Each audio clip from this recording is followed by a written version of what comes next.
Choisis la vie.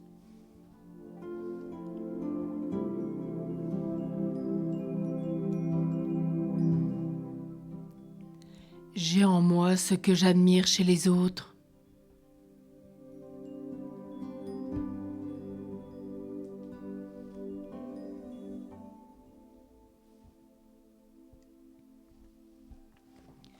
Une des façons de connaître mon être,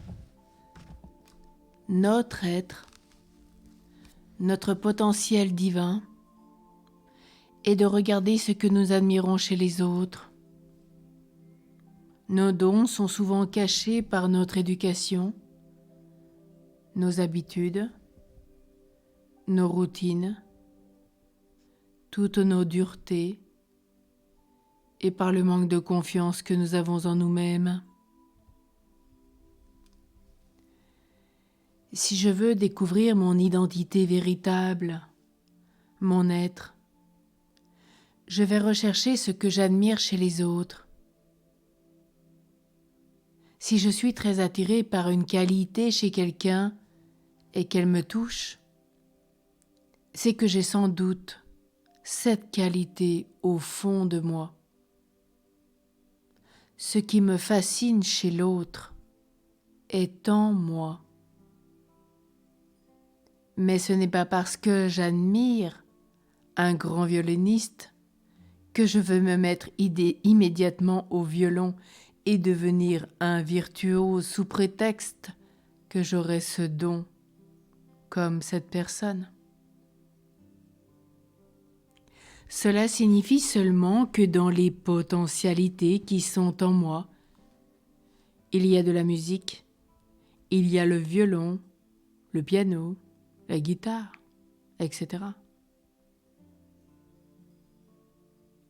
Moi qui ai 20 ans ou 50 ans aujourd'hui, ou 75, 100, ai-je envie de développer encore mon talent, mes talents? Je vais devoir y consacrer du temps, structurer ma vie différemment, accepter parfois de faire des sacrifices pour cela.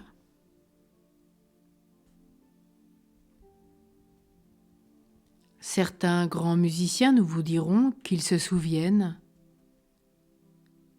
quand cette disposition avait commencé à se manifester, qu'ils n'avaient pas pu forcément se consacrer à cet instrument de musique, à ce théâtre, à cette peinture, quelle qu'en soit l'activité du sport, parce que leurs parents ne le voulaient pas ou ne pouvaient pas payer l'activité, ou parce qu'ils estimaient que c'était trop, ou parce que je ne montrais pas assez de motivation.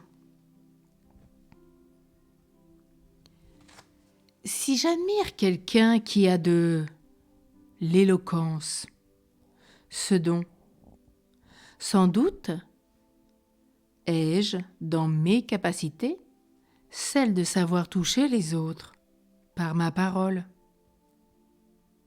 Mais si je suis persuadée que je ne sais pas parler parce que j'ai des souvenirs douloureux de bafouillage ou de bredouillement face à quelqu'un devant qui j'aurais voulu être brillant,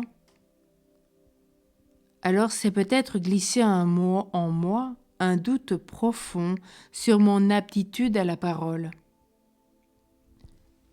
J'ai donc à reprendre de l'assurance en travaillant mon expression verbale avec quelqu'un en qui j'ai toute confiance et qui accepte sans jugement tout ce que j'exprime et ma façon de le faire. Lorsque j'apprécie la capacité chez quelqu'un d'être par exemple attentif aux autres, de savoir mettre en valeur une qualité chez telle ou telle personne, je sens que moi aussi j'ai cette disposition, même si une pudeur excessive m'empêche parfois de le manifester. Pour cette raison, cela peut me toucher tout particulièrement. Lorsque j'admire la générosité de telle personne, c'est qu'il y a en moi la même qualité, mais qu'elle n'est peut-être pas encore éclose. Surtout si j'ai entendu dans mon enfance que je n'étais qu'égoïste. La beauté, l'intelligence du cœur, la capacité de travail, la bonté, la résistance physique, etc. Tout ce que j'admire ou qui me touche en toi est aussi en moi.